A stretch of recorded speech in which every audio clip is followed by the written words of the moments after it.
Tonight, ladies and gentlemen, we bring to you our recaps for Championship Sunday in the National Football League. We recap the NFC Championship game between the Philadelphia Eagles and the San Francisco 49ers. We also bring to you our analysis for a wild AFC Championship game between the Cincinnati Bengals and the Kansas City Chiefs. And we bring to you the latest news from the NFL and more. It's showtime.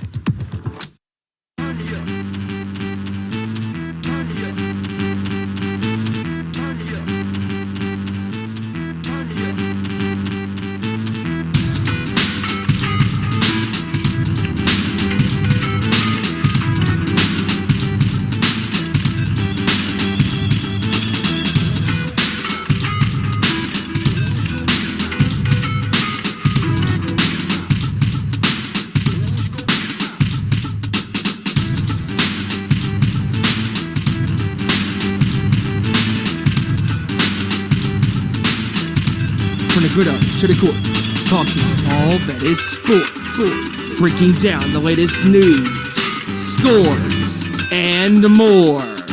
Welcome to our Nation Sports Show.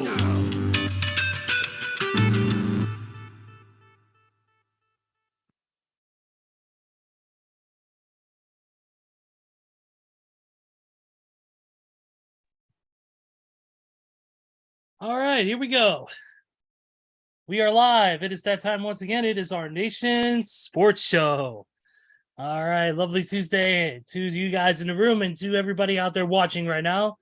I am Ezra, of course, and this is our Nation Sports Show. Thank you for joining us here as usual every Tuesday at this time right here on youtube.com/our Nation Sports Show. That's where you can like, subscribe, share, and all that good stuff.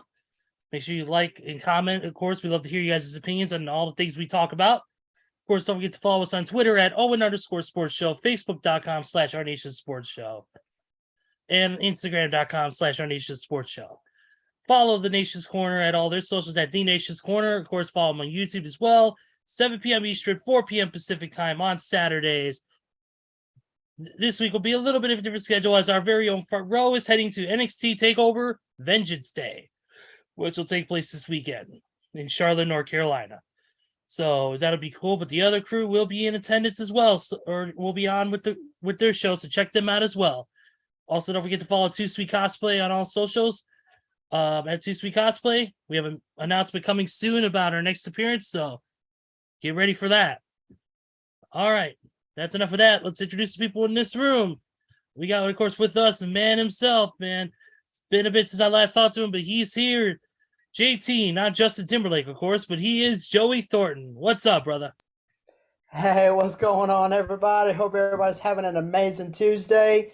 Hey, I hate that I couldn't be on last week, but I had something I had to do. But I'm here tonight, ready to talk some football. So what the hell are we waiting for? Let's get to it. Let's go. All right, and of course, we can't do it without the patriarch of this show. Without him, none of this show would be possible, as I always say. My heavy metal brother from North Carolina. He is the one, the only heavy metal god of the Nation's Corner, Stephen Wyand. What's up, brother? That's right. I am a drummer. I love all things rock and roll and metal and good old-fashioned music, whether it be country music, old school rap and hip-hop, the blues, you name it, man. And I am loving it right now as I'm on here with my brothers talking about all things sports in the National Football League, and we will be getting to all the wild, insane action from Championship Sunday and the latest breaking news in the NFL. And with that being said, let's go. Yep, we got a lot to get into today. A lot of stuff breaking down, a lot of stuff coming in to all the different sports that's around the world. And that is, let's get started with probably the biggest news of the day. And that is the coaching return of Sean Payton. Sean Payton will now be a part of the Denver Broncos. It's pretty much all but confirmed at this point. Apparently, the Broncos are offering him a 30th round pick this year and an early pick in the 2024 NFL draft as well to claim him. It's the second and third round picks in next year's draft. Nice. Okay.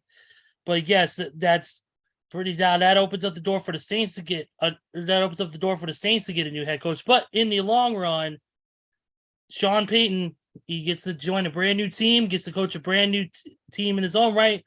And we talked about this on the pre-show. With Sean Payton now being a part, does this change anything for the Denver Broncos? It doesn't change anything specifically for Russ, because we know Russell Wilson, he had a very unlike season this past year with the Denver Broncos. It was not like him as we come to know him in Seattle, where he's been a big playmaker. He's done a lot of great things. This past year, seems like that team has not clicked. It seems like it seems like they're cohesive, but when it comes to playing the game, when it comes down to it in crunch time, they're not. So I'm wondering, and I want to get your guys' opinion mainly. With Sean Payton now joining, what kind of possibilities do you see for improvement as far as Russ and the Denver Broncos as a whole, as a team? Joey, why don't you go ahead and lead us off? Well, excuse me, I had to clear my throat there, but I think this could be a really good sign of improvement for the Denver Broncos franchise, because we all saw what Denver had last year. I mean, yeah, Denver had a good team on paper, and it was made even better whenever they first acquired Russell Wilson and signed him to that 5-year, $245 million contract. So, I mean, after that trade went through, everybody was like, oh my goodness, Denver is immediately playoff bound. Heck, they're even Super Bowl bound with this team they got now. Well, this past year, Denver couldn't hardly do anything because their offense was lackluster and their defense was lackluster. Now, as we were talking during the pre-show, we all mentioned that Denver has a very talented squad. Because, I mean, yeah, they have a very talented squad on paper. But it's just whenever they were put onto the field, it's like they didn't have that same team chemistry or that same team confidence that they had at the start of the season. So, and I think what they were missing was a really good head coach who knows both the offensive and defensive aspects of the ball. One who has a lot of faith in his players, and one who is not afraid to put some criticism in there whenever it's needed. And that is what I think the Broncos now get in a guy like Sean Payton. Because think about it. Whenever Sean Payton first took over the job in New Orleans, the Saints were weak. I mean, they had a lackluster quarterback. They had one of the worst offensive lines in the NFL.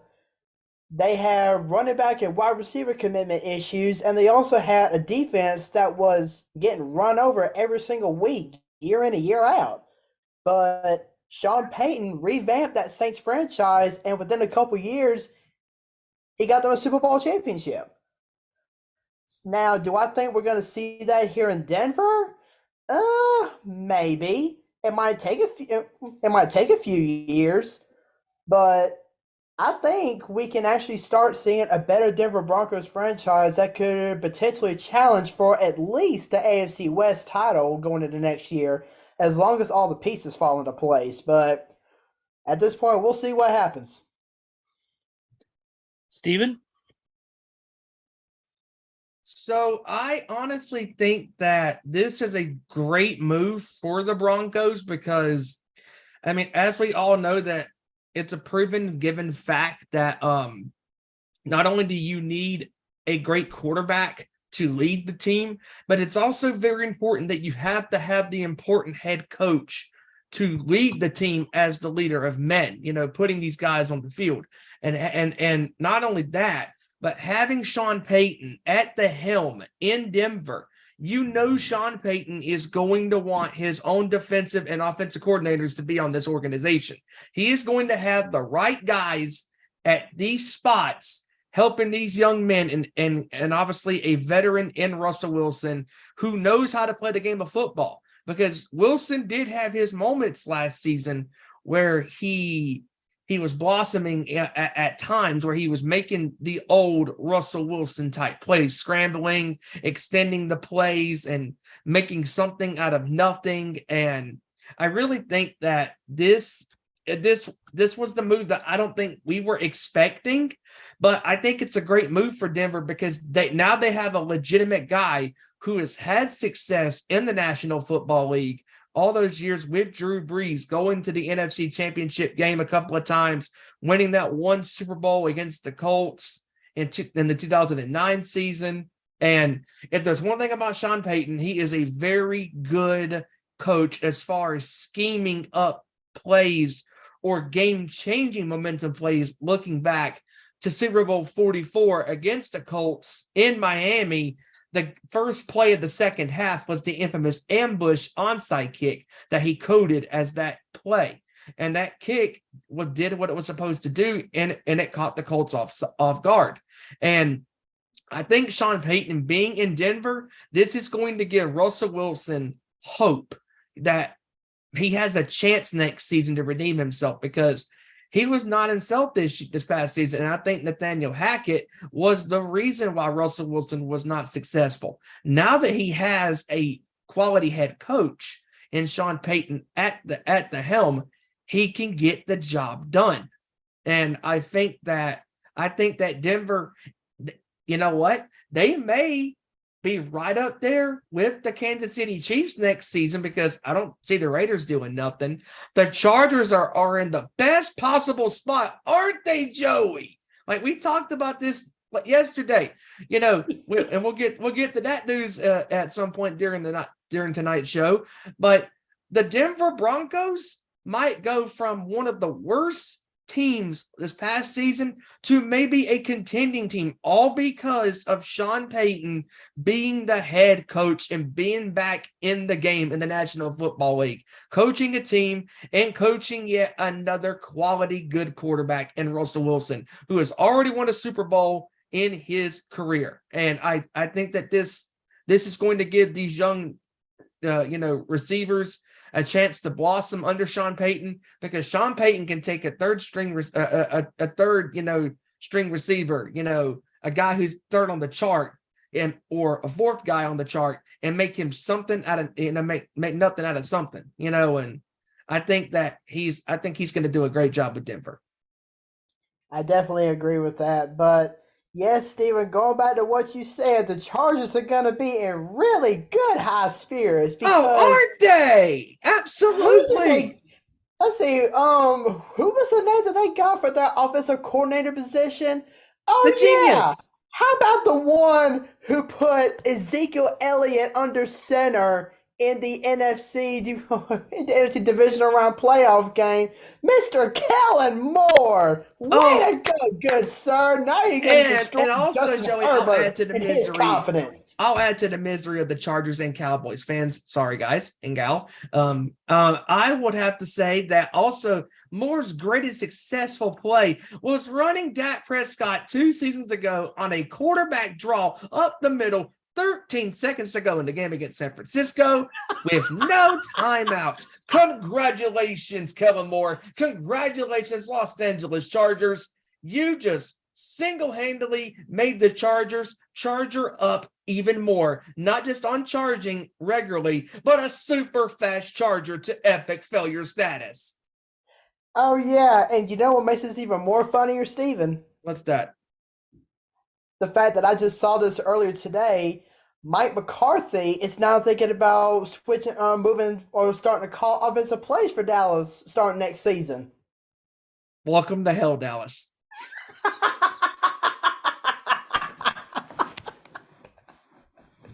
Wait a minute. Wait a minute. Dallas has already been in hell. So what's worse than that? I'll tell you what's worse. Your 12th consecutive year not making it to the NFC Championship game. But overall, I don't know what's worse. I don't know what's a worse pain. There's 3 different ways you can go with this. There's 3 different pains. I don't know what's worse. Dallas Cowboys losing their 12 consecutive, appearance like that in a row. The 49ers losing Brock Purdy and getting blown out. Or your team being left out of the college football playoff run. Or if you're the Bengals and and you made the boneheaded mistakes that you did in this game that which caused. we'll get into in just a few minutes. Yep. Yeah, we'll get into that in just a We're few going to minutes. definitely be getting into Yeah, because those. I got more news to dish out, and this one's another big one. The Texans have a new head coach after Lovie. Yes, they do. They've Yes, hired they do. a former 49ers defensive coordinator, D'Amico Ryans. And this is the best move that Houston could ever do because we all know Houston and we all know what they're made of. And that is absolutely nothing. I was gonna say trash bags, but But now D'Amico Ryans, he has a chance to take the team that he used to play for back when he and J.J. Watt were terrorizing quarterbacks when they were playing together. He now has a chance to take this team and bring it back to its former glory. Not that the Texans have really experienced any former glory, but hey, we'll see.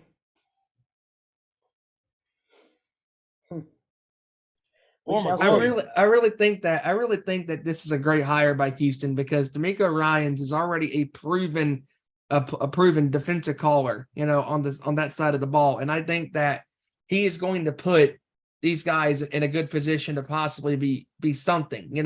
Maybe they won't be completely good the upcoming season, but I'll take him over Lovie Smith. Yeah, well, I will say though, the Texans are. I do think they're going to definitely have more than one win come next season. Or even better, Joe, they're going to have more than 3 wins against their only division. Yeah, there you go. Because all 3 wins this season came against the AFC South, so go figure. True beat that. beat the Titans, beat the Jaguars, and beat the Colts. it's not a very big laundry list there of people to beat, but No, it's really not. no, Nope. so that's why we're gonna move on to this. Well, one of the other big things is the 49ers now are since Mr. Ryans is leaving, they have now requested to interview Steve Wilks for the defensive coordinator role. Which is actually very smart because Carolina and David Tepper, he did that man dirty. He did that man dirty because Steve Wilks, yeah, he didn't lead the Panthers to the playoffs. However, he did keep them in the playoff hunt for most of the season. I mean, this was a team that Matt Rule pretty much chewed up and spit out and tore to shreds because the Panthers were the laughingstock of the NFL, one of the laughingstocks of the NFL this season. But then Steve Wilks stepped in and said, okay, guys, here's what we're going to do, and here's how we're going to do it. And sure enough, the Panthers almost won the NFC South last year with Wilks gotten into a 6-6 record in the rest of the season as the interim head coach. But now Tepper was like, oh, well, he didn't got us to the playoffs, so we're done with him. Now they got Let's bring in Frank Reich as our next head coach, and he'll guide us to the promised land. Boy, shut your mouth, you jabroni. And we'll get into that too in a few. But yeah, Frank, and also that too. Frank Reich is out, the new head coach of Carolina. More terror for your favorite team, Steven. Yeah, my favorite team. Yeah, okay, whatever. I honestly think that this is honestly one of the worst moves that they have made. And like, because Steve Wilks led them to more victories than what's that fool's name? Oh, Matt Rule. Did it almost a season and a half. Yep. The one thing that he is not going to do, Frank Reich, is he's not going to find a great quarterback that wants to come to the Panthers because heck no. Because obviously Sam Darnold is not the answer, especially during his last game, 5 of 15 for 45 pissing yards and 2 interceptions against the Saints. And the Panthers traded away the quarterback who they thought was going to be their savior this season in Baker Mayfield. So They who the basically heck is said left? they are who we thought he was, but he didn't get the job done. Oh well, maybe he'll elevate Sam Darnold's playing status up to the point where he can actually go to the Pro Bowl this season or next season, just like Tyler Huntley. How about that, Tyler Huntley, the man who only threw 2 touchdown passes this season, is going to the Pro Bowl. Way to go, good sir! You Speaking did of Pro- nothing to deserve it. Speaking of the Pro Bowl, it was announced that Joe Burrow will not be playing in the Pro Bowl. Instead, Derek Carr will be taking his place. How? Oh God! No, absolutely not. No. I was gonna say it, and I'll say it right now. Congratulations to the greatness of mediocrity, because Derek, I turned the ball over a shit ton of times. Carr, is going to be now the starter of the Pro Bowl. You kidding me? The Pro Bowl. Derek, I play like I got hit by a car. Oh, dear Lord, that's God. almost like saying Tua's going to go to the Pro Bowl. Oh my God, Derek Carr as the starting. I heard that they were going to actually replace one of the receivers with CD Lamb, because in this game in the Pro Bowl you really don't have to CD ball. No, it'll just hit you in the Doesn't matter. chest. That's always going to be the best line that Kevin has ever dropped on this show. Oh man, more news. We're going to be saying that for years to come. Yep. Definitely more news coming out of this, and of course this is more news coming out of this, and this is of course based on the game, which we're going to talk about more in a second. But just to get to it anyways, real quick, just to get to the news, and that is the injury news to Brock Purdy. According to reports, right now, it was diagnosed that Brock Purdy has a torn UCL in his elbow and will be out for upwards up to 6 months. He's seeking a second opinion right now to see if he needs surgery, but the 49ers do want him to get surgery so that he is 100% and ready to go. So this makes for a very interesting question, and I heard this all over SportsCenter today.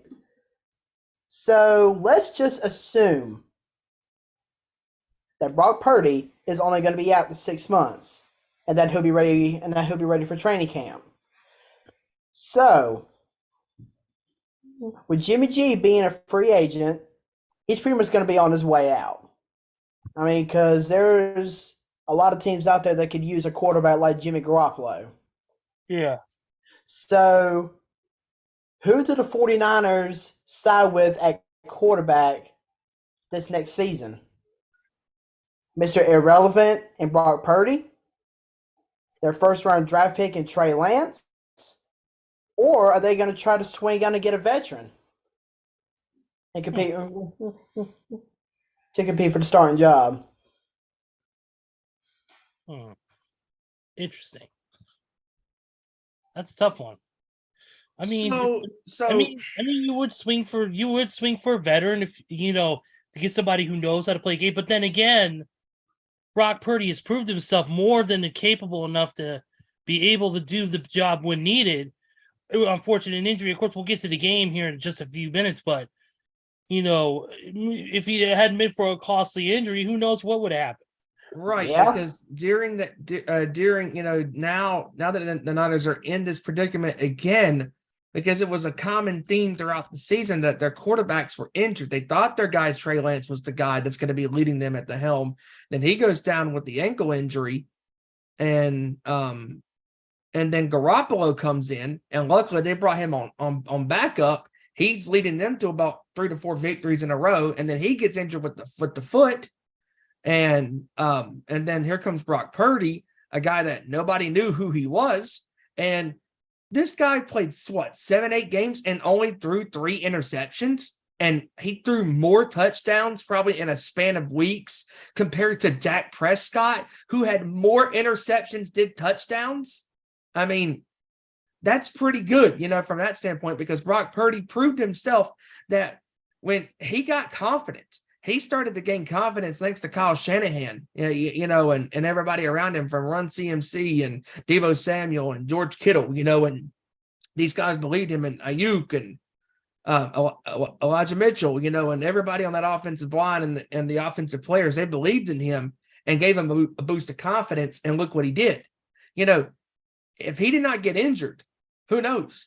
Maybe we're talking about the Niners going to the Super Bowl.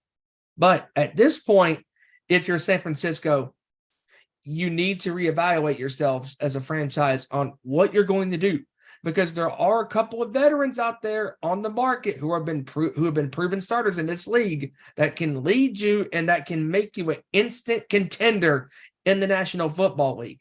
Because we all know when you make a bold move in the offseason, it can take some team that goes from not being a contender to being a possible championship winner. And there are some great players who are going to be on a free agent market or possibly looking for different areas. Or on the trade block. Or on the trade block. I mean, look at the two top quarterbacks right now in the league who are currently, we don't know where their futures are at. Tom Brady and Aaron Rodgers. Mm-hmm. We don't know if they're going to continue playing. Yep. We don't know if they're going to stay with their former teams. We know that Tom Brady, this is probably his last season, either as a Buck or as a player in general. We don't know where he's going to end up. And Aaron Rodgers, we know from reports from the media that they're planning to move on from him. Mm-hmm. So with that being said, are they going to choose somebody, a former superstar like them? Or are they going to go for a veteran, maybe somebody who has a proven track record, but maybe hasn't gotten to that level of superstardom, and then this is the team to do so because of the weapons involved in the player and the coaching staff and all of that has been so successful this year? So if I'm Kyle Shanahan, I would honestly go with the guy who already has that resume, because even if a guy, if there's a guy out there on the market Now there's a guy out there that has a track record that's pretty damn good, but if you go with Brady or you go with Rodgers, whether we like them or not, they have already proven that they are winners in this league, especially Brady with the 7 Super Bowls. You tell me you cannot write this any better. A guy who grew up as a San Francisco 49ers fan, going to Candlestick Park, watching San Francisco in the infamous game with that catch against the Dallas Cowboys in 1981 that led the Niners to that NFC Championship victory and eventually the Super Bowl victory that year. You want to talk about writing off your career perfectly? Tom Brady goes back home to the team that he cheered for and dreamed of being on, the San Francisco 49ers. You can't script this any better, because that's where he wanted to go. Because during the Brady 6 special on NFL Network, Brady was talking about he dreamed of being in San Francisco. He dreamed of being like a Joe Montana or Steve Young, being the guy leading the team to a championship. And if Brady goes to San Francisco, he gives them instant credibility. Because, again, we talked about this with Sean Payton at the top of the hour with Russell Wilson, now having a caliber head coach that is a winner, that has won a Super Bowl with the Saints with Drew Brees as quarterback. Now that the window is open, and obviously Brady is frustrated because, no offense, Todd Bowles was your head coach in Tampa Bay. He did not have a proven track record to lead you further. And not only that, Brady's offensive line last season was decimated. And we knew that the possibility of his season being deteriorated because of the offensive line dropping out like flies, it could happen. And it did. And San Francisco, here's the key part, folks. When San Francisco is healthy, they are the best football team. And it was proven 12 consecutive weeks because they were the healthiest, the hottest team in the National Football League. And if their offensive line can stay healthy, their offensive line is great. Their defensive front is great. Their front 7, their back 4, they're headhunters. They're hungry. Robbie Gould, as you say, Ezra, being a Bears fan, good as gold. and they have all the pieces in the puzzle.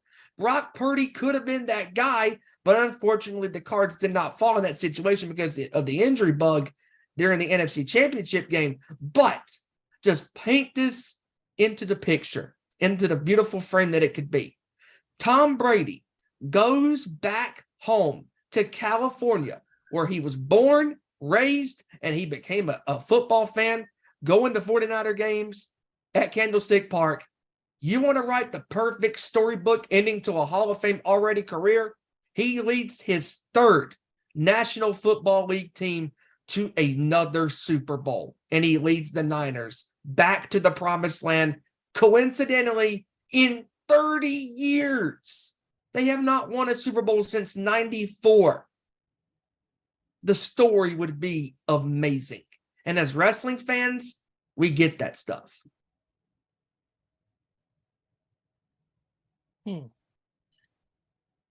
Let's see here. What we got here also real quick before we move forward is, according to Mr. Adam Schefter, and trust me, that man's got a lot to say. He's got more to say than what he usually does this week. With it being Super Bowl week, we definitely got to look into. Well, right now, guys, do you have any other news that we could get to here in the world of the NFL before we cover the games? As I'm scrolling through his feed. So as far as the other thing, we touched upon it briefly, but Aaron Rodgers, there's reports going around saying that he will be making his decision on what he wants to do in a couple of weeks as far as what is his future. And honestly, like you said, and like Joey said, like I've said, we are predicting that Aaron Rodgers is no longer going to be a Green Bay Packer. He is going to be putting on a uniform, but it will be with a different organization. Will it be the Jets? Will it be San Francisco? Who knows? And as a Bears fan, I can only say thank God. And Chicago can go. We have a chance. I mean, who knows? Kyle Shanahan might pull a complete 160 and convince Aaron Rodgers to come to San Fran, because what's that old saying in wrestling, or what's that old saying in general? If you can't beat them, join them. Who knows? Who's that? Sami Zayn. Anyways, that's a whole other story for a whole nother that's time, a whole other though. story for a whole different show. The Falcons have a new defensive coordinator, Ryan Nielsen. Nice. According to the tweet, our Nielsen rating just went up. Oh God. It says right here, and also Tua remains in concussion protocol and will not participate in Pro Bowl activities. Yeah, and I done heard. I read an article a few days ago saying that his parents have commented that Tua is going to be back next season, quarterbacker for Miami, and I'm just like, don't rush him back. Yeah. I mean, if he takes one more hit to the head, you might as well go ahead and stick a fork in him, because he's going to be done. I agree, 100%. Agree. Also, it was reported by Ed Werder that Dan Quinn will be sticking around as the defensive coordinator for Dallas. Good job, sir. You're going to have Dallas sucking on defense yet again for another season. Nice job, fella. At least he won't be the one responsible blowing a 28-3 lead again. True that. Very much true that. Definitely real quick before we go, we got to also mention the unfortunate passing of Jesse Lemonnier, a former Detroit Lion, who unfortunately passed away. Yeah, he was only 25 years old. 25 years old, yep. Definitely send our condolences to his family and friends as well. And that's pretty much it for the news as far as that goes to important facts. Oh, the Jets hiring Nathaniel Hackett as their offensive coordinator. Yes. Congratulations, wow. Jets. Wonderful. Congratulations, Jets. You've got the worst coach possible to try to fix Zach Wilson. You want to make the Cougar Hunter suck even more? Get Nathaniel Hackett. Oh, did I also forgot to mention? Also, real quick, we gotta talk about the Patriots rehiring Bill O'Brien as their offensive coordinator and quarterbacks coach. Yes. And you know what? No matter how much we call this goof a hack in Houston, which he is honestly back where he should have been this entire time, back with Bill Belichick and the Patriots. Joey is chomping at the bit right now, and I can see it. Joey, You better go. believe I'm chomping at the bit because we don't need Bill O'Brien at Alabama.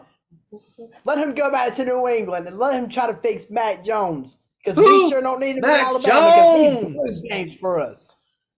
He blew games for us. He's the reason we couldn't get the playoffs this past year. And why? Because Bill O'Brien's a hack. You got that right, sucker.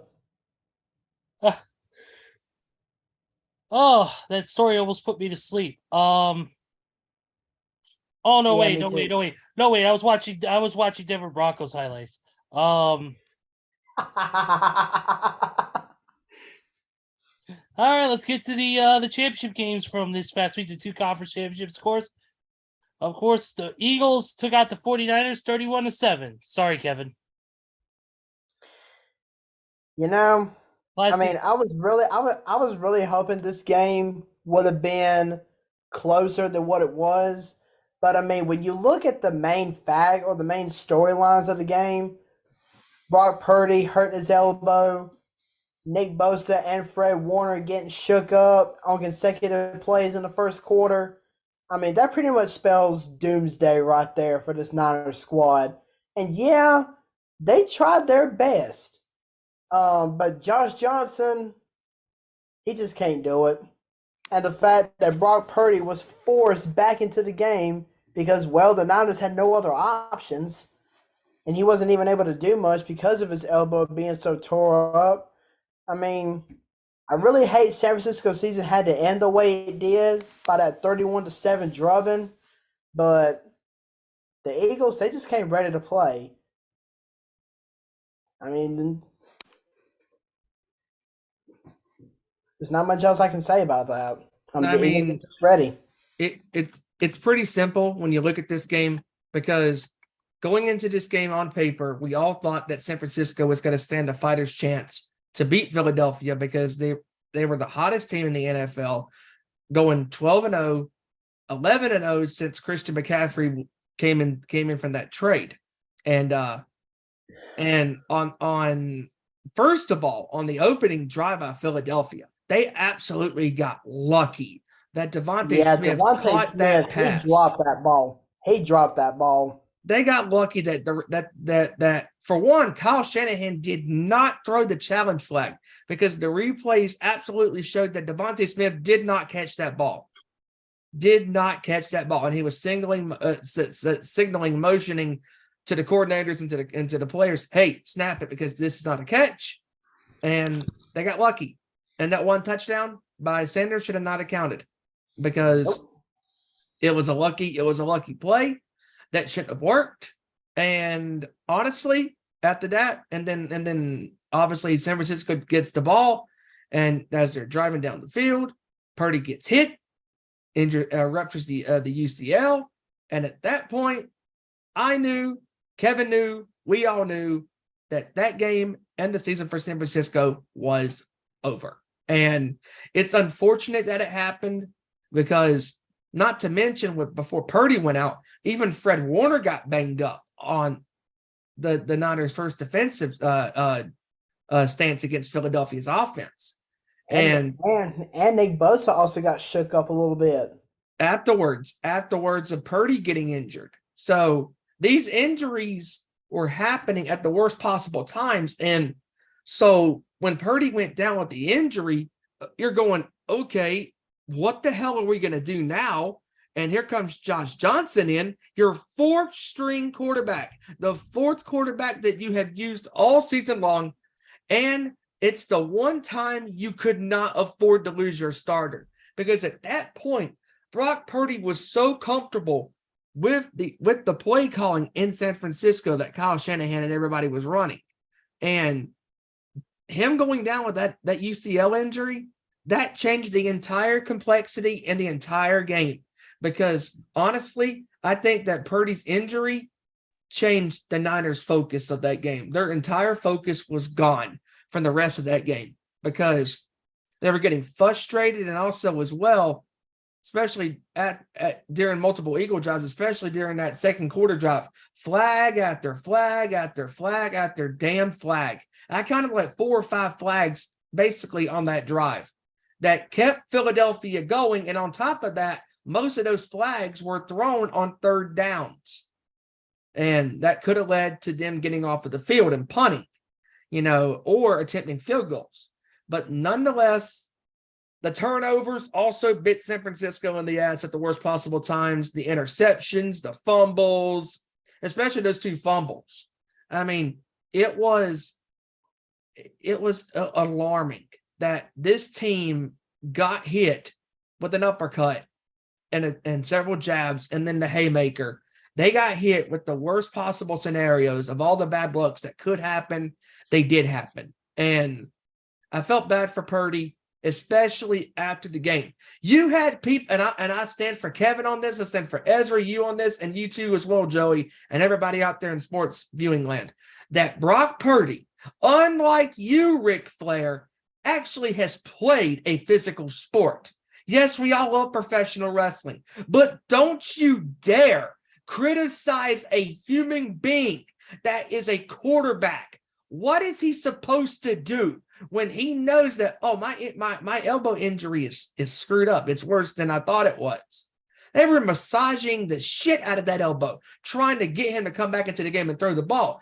It was so ruptured, he couldn't even throw the ball down the field 15, 20, 25 yards. How the hell can you expect any man to do that after an injury like that? Not even Tom Brady could do that. Not even Brett Favre, Patrick Mahomes, Joe Montana. None of those guys could do that because you know what they are, Ric Flair? They're mortal. They're mortal men on that field taking a chance, playing the game that they love. And when Purdy went out with that injury, there was nothing that he nor San Francisco could do because they knew at that point, unfortunately, our season ends in this. Our season ends the way it started, in injury bug. And it pisses me off when you have non-athletes who have never played this physical sport that think they know how to play or perform during an injury of that caliber. Because I don't even know what to say.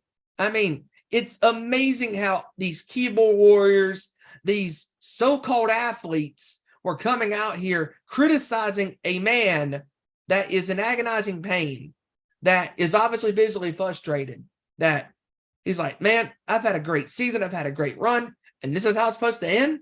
It's very frustrating, And if I'm Ric Flair, I'm taking back what I said, and just acknowledge the fact that you were never a professional football player. Yes, professional wrestling is a dangerous entertainment entity because these guys and gals go out there in that ring and they give it their all. Yeah, it might be predetermined. It might be scripted, but the pain is real. The travel, the bumps and the bruises in that ring is real. But football, the game of American football, is a physical, violent sport, and it has taken the toll on many men, past or present, or even afterwards of retirement. And it is very frustrating to see people coming out here, these so-called experts, these people like Ric Flair, who has never played a professional football snap in his life. Even a right. Yep. That have never played football in their life and on a professional level. You have no right to criticize no professional athlete that knows their body, because Brock Purdy clearly knows his body, and he knew, man, I want to be out there, but we're screwed. He knew it. Shanahan knew. They all knew we're screwed. And I hope that Brock Purdy comes back, because like we talked about, possibly he could be out 6 months, but the worst possible scenario, like we talked about, Tommy John surgery. 12 to 14 months, and essentially he is going to be out for a full season next season in 23-24, if that would be the case. But the best case scenario, he's out for 6 months and he will return. Yep, pretty much. That's And oh, by the way, as well, speak also on that game, I know Philadelphia ran the ball pretty well, 145 yards. Hurts only threw the ball 121 yards, no touchdowns, no interceptions. He did run the ball into the end zone one time. But no offense, I was not impressed with Philadelphia winning this game, because you beat a 49ers team that was not even healthy. The injury bug bit them at the worst possible times. I was not impressed with their performance on Sunday, because you got lucky that you beat a team that was getting hit with the injuries at the worst possible times. Try doing that against the Kansas City Chiefs in the Super Bowl, because if you're going to beat the Chiefs, you're going to have to earn it.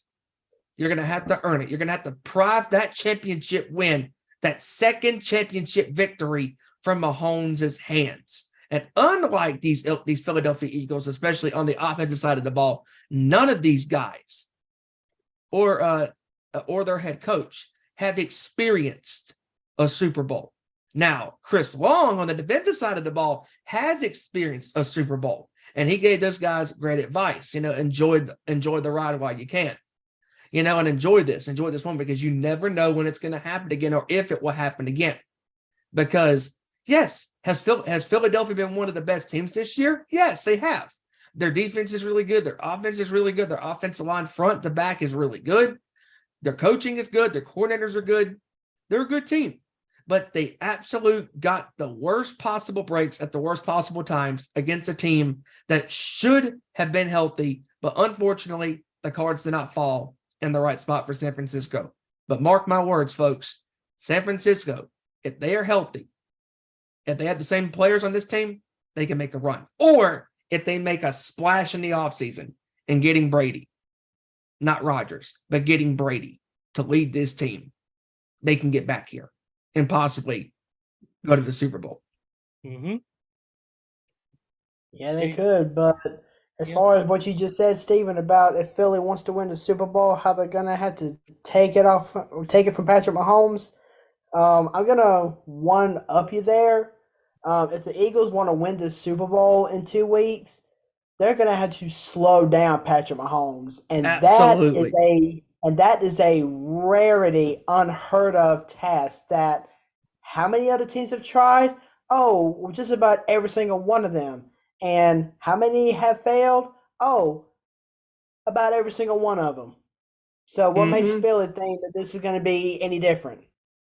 I mean, now granted, now, in my opinion, if the Niners would have been healthy and would have won this game against Philadelphia, I think San Francisco, no matter who they would have faced, Mahomes or Burrow in the Super Bowl, they would have been the heavily favored team to win, and they would have won, because their defense, when they're healthy, it was the best defense all season long, ranked number 1 overall.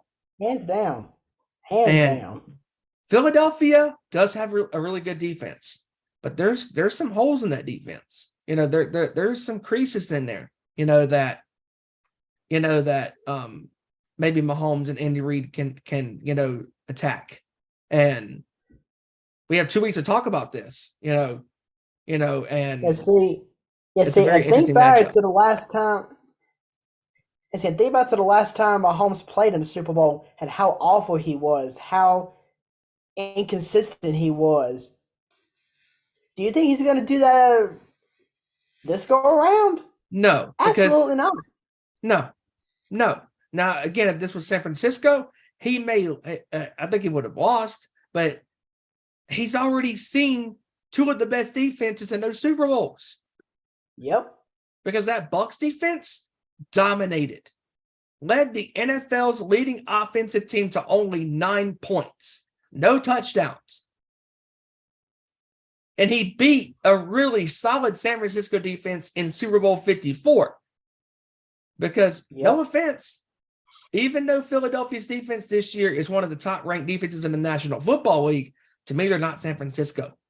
Because, again, when the Niners were healthy, they were flying all over the ball, especially during that game on Sunday against Philadelphia, even when Brock Purdy went out with the injury and Josh Johnson was there before he went down with the concussion, and then they officially had no quarterbacks. For the first half, San Francisco's defense, up until the end of the first half, kept them in the game. Yeah, it sure did. They sure did. Philadelphia's defense, as you all know, they have given up points to some of the best offenses in the NFL. They gave up 40 to the Dallas Cowboys. 40. And I know we joke about the Cowboys and how they always choke in the biggest possible spots, but Jesus, their offense is still good. And they still put up 40 points against that Philadelphia defense. Oh, the defense is really good? Really good, my ass. Because if your defense is really that good, you're not giving up 40 points. Exactly. Yeah, exactly.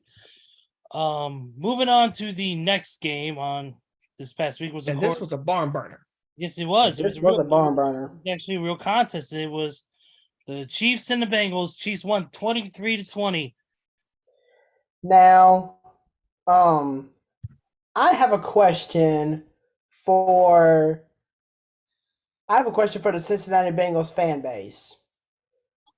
How in the world can y'all go all over social media and say that the referees helped Kansas City win this game when the referees were helping y'all out in the first half? I mean, I understand the fourth quarter is a very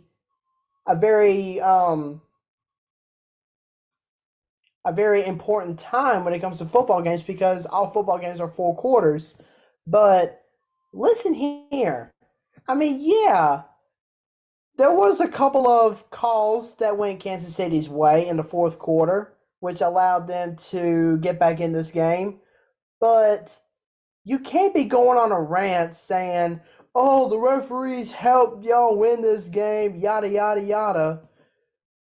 When in actuality, Joe Burrow statistically had one of the worst games that he has had this season.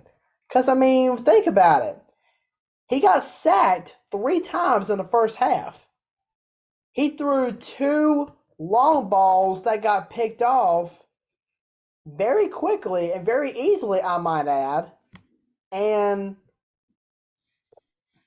the receivers couldn't catch anything because they were either being overthrown or underthrown, or they had great coverage on it by the Kansas City secondary. And keep in mind, that secondary for Kansas City is the weakest part of that Chiefs team. Definitely, hands down, it is the weakest part of that Kansas City team.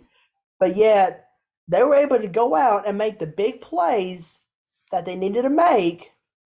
They were able to stifle that Cincinnati passing game and that rushing game to the point where Cincinnati was like, well, my goodness, I mean, maybe we should have kept our mouths shut about the whole Burrowhead and saying how our quarterback is better than Patrick Mahomes and this and that, yada, yada, yada. I mean, yeah, this was a very hard-fought, well-played, action-based game. But in the end, Cincinnati, be the appropriate fan base you are and don't make excuses. I mean, because the last thing we need is a Dallas Cowboy fan base 2.0. Because that Dallas Cowboy fan base, like I said, and I can't remember if it was my video last week or whenever I was on the show last, but that Dallas Cowboy fan base is the most obnoxious and idiotic fan base in the history of the NFL. And the last thing we need is another fan base trying to act like them. So, yeah, Cincinnati, you lost this game. I mean, I hate it for y'all because y'all have a great team. I can't deny that. Y'all actually have a great team, but y'all just couldn't make the plays whenever y'all needed them the most. And Joseph Osai, I mean, the dude had a great game, but he makes one little mistake and you're going to run him down for that? I mean, the Chiefs just outplayed y'all. I mean, you can't win every single game that y'all play. It don't matter if it's a divisional game, a conference championship game, an NFL regular season game, heck, even the Super Bowl. I mean, I understand y'all never won a Super Bowl, but don't worry, your time is going to come because y'all have the team that can actually win a Super Bowl. But until y'all fix those holes on that offensive line, and yes, that offensive line, compared to the offensive line that we saw in the game against Buffalo, this was more like a third string offensive line who didn't know what they were doing. Because even when Joe Burrow wasn't getting sacked, he was running all over the field, running towards the sideline, not wanting to get hit, not wanting to get pressure on him. I mean, this definitely was not the same O-line that we saw in that game against Buffalo. So, for once, the Bengals offense they were just lackluster. They couldn't make the plays that they needed to make. And as a result, they are now sitting at home watching the Super Bowl for yet another season. Mm-hmm. So, like I said, Cincinnati, your time, it's going to come. But this season was just not it. So just suck it up and wait till next season. Exactly. Absolutely. And when you look at this game, Joey, and I'll add to this. So, as we all know, and we did, so you can officially say that our Super Bowl picks busted because we picked San Francisco and Buffalo to go. Buffalo, if this game was absolutely fixed, okay. First of all, that's a bunch of bullshit. Second of all, if the NFL was quote unquote fixed, then the Buffalo Bills would have been in the Super Bowl. The AFC Championship game would have been in Atlanta because it would have printed more money between the Chiefs and the Bills to bring money, to bring revenue to that city that has never tasted a Super Bowl in its lifetime. And they would have hosted the AFC Championship game in Atlanta between those two franchises, anticipated matchup.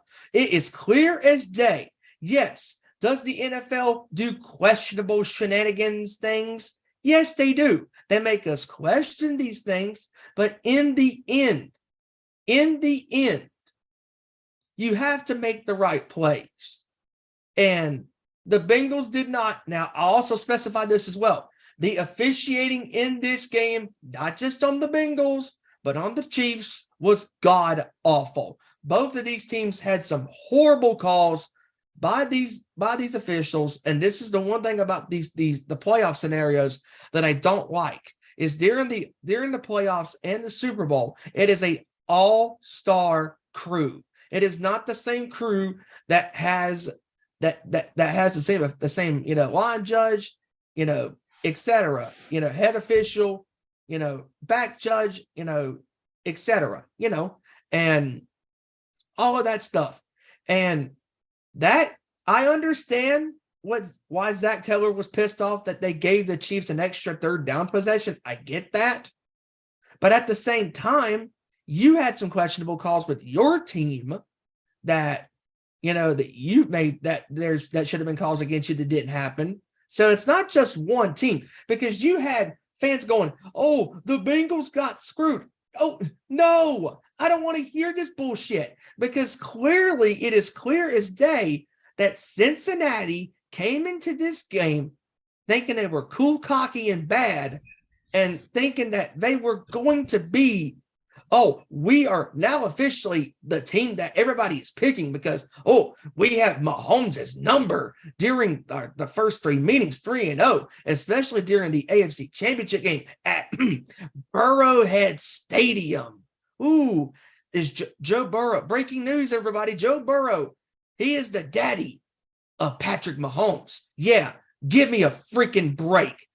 Like, all of the shit talking that Cincinnati did leading up to this game, came them to bite them in the ass, and I absolutely loved it because karma is a bitch. And you know what? The Cincinnati Bengals turned in to what they used to be for 30 some odd years, the Bungles. They bungled so hard it was laughable. Okay, Joe Burrow, if you're such a tough guy, if you're such a great quarterback, under pressure and being heavily favored by the media, and by fans and the press, the two interceptions didn't help you. And these two interceptions were stupid. You're throwing the T. Higgins being double covered. What are you doing? If you're going to throw it to Higgins, at least know where to throw to where you can fit it into a tight window where only Higgins can get it. And if he doesn't get it, it's going to hit the ground. Incomplete pass. Burrow is throwing up these ducks of throws, and they're going nowhere. The running game couldn't get nothing going. You want to know why? Because their offensive line is suspect once again. Because the Bengals, like the late great Dennis Green once said, they are who they thought we were. Because their offensive line in the most critical parts of this game crumbled, especially during that. It was a true test to how they were going to be tested, because during that first half, the Burrow was sacked 4 times in that first half. He was only sacked 1 time during the Buffalo game last week. And just the worst possible interceptions, the worst defensive breakdowns during the game. Also, the most critical sack on 3rd and 5 from the Chiefs side of the field, because during those final couple of drives when the Bengals had their chances, Burrow threw that pass to Chase to get him into field goal range. I believe it was in field goal range. Yes, it was. Yep. And then they scored, and they're thinking, okay, that could be a play of the game, and that was one of the plays of the game, but it wasn't the critical play of the game. And then when they had the ball on that second to last drive, after Mahomes tied the game up with that incredible touchdown to Valdez-Scantling, catching that ball on his backside to tie the game up at 20, the Bengals still had 2 opportunities to win this game, and they blew every opportunity on the offensive side. For one, the turnover, and then number 2, getting the ball back, converting a 3rd and 19 all the way to the Chiefs side on the 50-yard line. That great pass to Hurst to get him into the midfield strike. And what did you do? You get the ball towards the 40-yard line. And what happens on that 3rd and 5? Chris Jones, 2nd sack of the game. And more importantly, the most important sack on this drive that gave the Chiefs the ball back with under 2 minutes to go in the 4th quarter.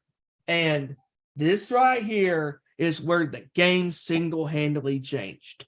You mean to tell me, what was that player's name again for the Bengals again?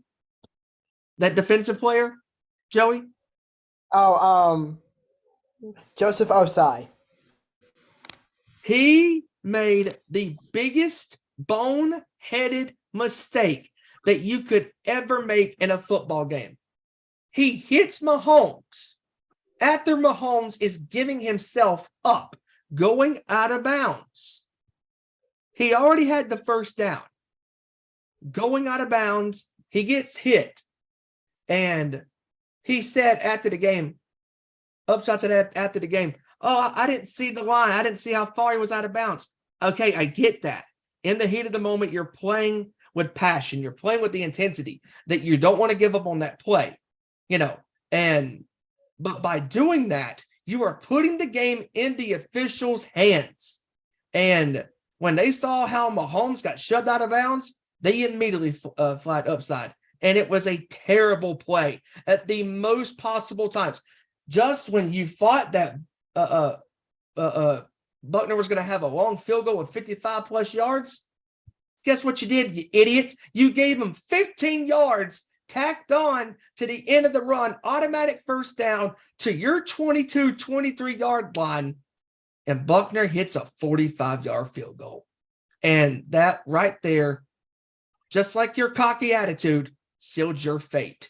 And Zach Taylor was consoling him upside on the after that play, going, my bad, I made a bad play. And it was a terrible play. And if I'm not mistaken, Joey, isn't he a rookie? I'm not for sure. All-time bonehead play. Wow. Okay. Interesting soundbite. All righty then. If you were to look up all-time bonehead plays, Wait, Ezra, can I hear that again? Hey, Cincinnati, are you listening to what he's fixing to play? Because this is what you did. Hit it, Ezra. I am. Yep. If you were to all-time bonehead play. There you go. Cincinnati went to full Bengals territory. It was beautiful. Yeah, he's a second-year player. He came into the league in the 2021 draft. What college? I think it's at the University of Texas. Okay. But that play, yeah, Texas. that play will live on in Bengals history for not the right reasons. It is because there's 3 seconds to go in the fourth quarter. Hey, Steven, here's what I got to say. We're going to look up professional football's all-time bonehead plays. That would be it. There you go. That play will live on in history. And the Bengals, once again, they proved why they are not. They're there. They're a good team. I mean, they have a young nucleus of talent with Joe Burrow at quarterback. And by the way, thank you to Ace Ventura for that quote, by the way. Amazing. Absolutely amazing. One of my favorite movies of all time. Yes. And thank you to Cesaro for putting that on his soundboard. Yes. But I do agree with you. The Bengals have all the tools to go to another Super Bowl. They do. But until they can correct the plays that they made on the defensive side of the ball and the offensive side, especially with that offensive line, the offensive line is still their Achilles heel. And that I just cannot get over that defensive breakdown by the Bengals. I mean, it was the game that was the play that single-handedly changed the game from going to overtime to a Chiefs victory. And oh yeah, by the way, Joe Burrow, you are not the father of Patrick Mahomes at this point. I think Patrick Mahomes is the father of you because he beat you to go to another Super Bowl. And oh, by the way, he has a Super Bowl and you don't. And oh yeah, like Travis Kelce said, know your role. Shut your mouth, you jabronis. Unbelievable that fans were complaining, oh, this was fixed, this was blah, blah, blah, blah, blah. Again, if that was the case, then the Buffalo Bills would be in the Super Bowl. And don't tell me that all of these calls were against the Bengals. No, there was also calls that were against the Chiefs. Thank you for that. But that right there describes that late hit on Mahomes. So yeah. Joe Burrow's play was. Yep. Interceptions, two critical interceptions at the worst possible times. And I mean, it is clear that the Bengals offensive line still has a lot of work that needs to be done, because even if they would have advanced to the Super Bowl, I think Philadelphia would have really beaten them bad, because I don't trust their offensive line. Because if anybody has a chance to beat Philadelphia, it's Mahomes. Yeah, I agree. I agree with that 100%. And Mahomes had that killer instinct that he didn't care how banged up he was. He was going to fight as hard as he was going to fight to bring that team a victory. and threw 2 touchdowns, over 300 yards passing, no interceptions. There's the key stat right there, no interceptions. And when he needed to get the job done, he got the job done.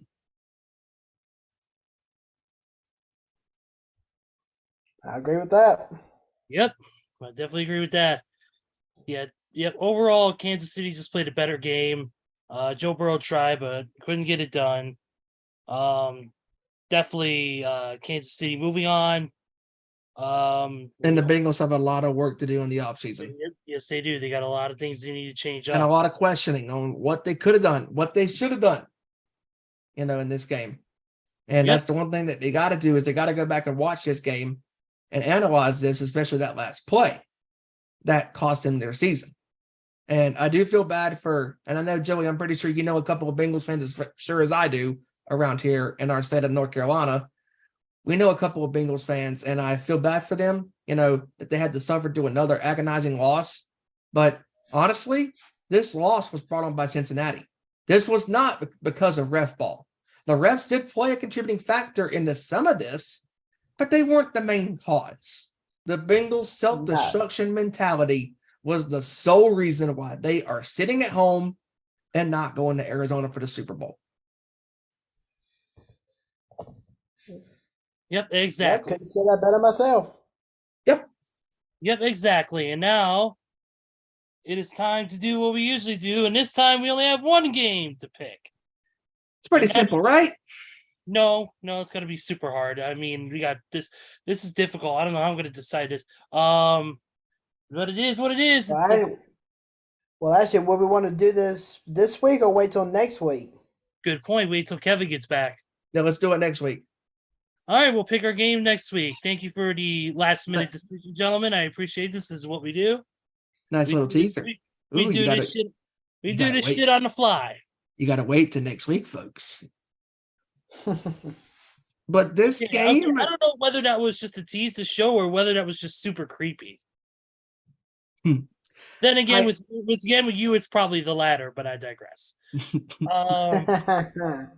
But this game is. Then again, a man who slicks his hair back behind his headphones and wears sunglasses at night, yeah, I can't trust him. But this game has a lot of different interesting scenarios that this is Andy Reid going up against his former team that he coached for 20 plus years, or for about 12, 13 years. And also as well, what's also really cool is also as well, before he even took the Chiefs job, the other team that he was possibly going to be joining as the head coach was the Cardinals. So it all comes full circle in Arizona. It's Andy Reid going up against his former team in the Philadelphia Eagles, leading Mahomes to a 3rd Super Bowl appearance in 4 years. And this right here is Tom Brady territory, because Tom Brady did this with the Patriots during 2001 to 2004. And Mahomes is off to one of the best, if not the best, first 5 years as a starting professional quarterback, going to his 3rd Super Bowl in 5 seasons, in his first 5 seasons, his 3rd overall again in 4 seasons. He's an MVP, a Super Bowl champion already, and a Super Bowl Finals MVP. Led the league in passing yards in 2018. He led the league again in passing yards this year, and he's probably going to win his 2nd MVP next week during the NFL honors. And this man is on a mission. He is hungry for another championship. He wants it bad. And this right here, we said it before the Super Bowl even commenced, before Championship Sunday even took place, even before the season started. All 5 of us on this show, all 5 of us said we would not be surprised if Kansas City is back in this spot. And here they are. We're not surprised where they are again. Only this time they're even more dangerous, because they can beat you in many different ways. This is not, we're going to beat you from the top on the outside with Tyreek Hill. We're not going to kill you over in the middle with Travis Kelce. This is a methodical football team with players like Mahomes and Kelsey leading the charge, and McKinnon at running back, who is a lethal combination weapon at catching the ball in the backfield and running the ball between the tackles. And you give Andy Reid, you give Patrick Mahomes multiple weeks to prepare for the Philadelphia Eagles, anything can happen. Anything can happen. That's Nick right. Sirianni leading the Philadelphia Eagles to his first Super Bowl appearance. And the majority of these guys are young, have never been to a Super Bowl. I mean, Devontae Smith, A.J. Brown, Jalen Hurts, Miles Sanders. I mean, these guys are young.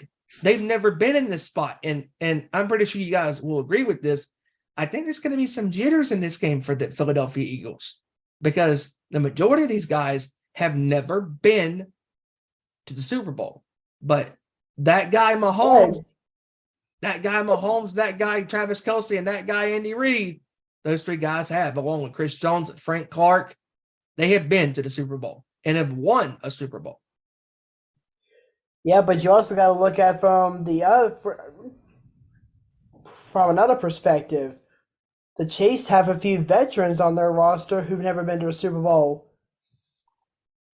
Juju Smith-Schuster, Marquez Valdez-Scantling, and of course their famed rookie running back Isaiah Pacheco.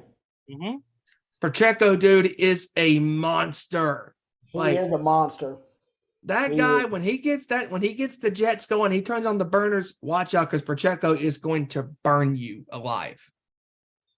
Yes, and He honestly is real quick. He is, to me, he is the key, hidden weapon that can be lethal in the Super Bowl. He could, and this is also going to be two very interesting storylines. Two additional very interesting storylines. This is going to be the first matchup between all black quarterbacks in the Super Bowl, which is going to be awesome. And plus, this is also going to be the very first Super Bowl in which a pair of brothers will be facing each other. It's the Kelsey Bowl. Travis Kelsey for the Kansas City Chiefs and Jason Kelsey for the Philadelphia Eagles. Yep. And I honestly think that this is a very interesting Super Bowl because there's a lot of interesting storylines involved in this.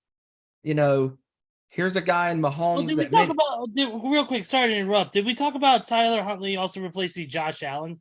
We did. Yeah, we did. Okay, good. All right, continue. I really think that this game, you couldn't have scripted it any better because this is a guy in Andy Reid who led the Philadelphia Eagles to 5 conference championship games. Yeah, he only went to that one Super Bowl, but leading that team to 5 conference championship games is still very damn impressive. And to that one Super Bowl against the Patriots in 2004. Heck yeah, and those Philadelphia Eagles teams, they were dangerous back then. Especially those McNabb at quarterback, Brian Westbrook at running back, Ty Pinkston at wide receiver. That team was dangerous back then. Freddie Mitchell, right? Yeah. Freddie Mitchell, and then later on you acquired Terrell Owens in 2004, who was who just lifted the top off of the defenses in the secondary and led the NFL in touchdowns that year. And I mean, Philadelphia with Andy Reid have always had those good teams, but unfortunately they never got over the hump. And then, and then Andy goes to Kansas City, and when he got Mahomes at quarterback, that was the one piece that he really was missing in his Hall of Fame career.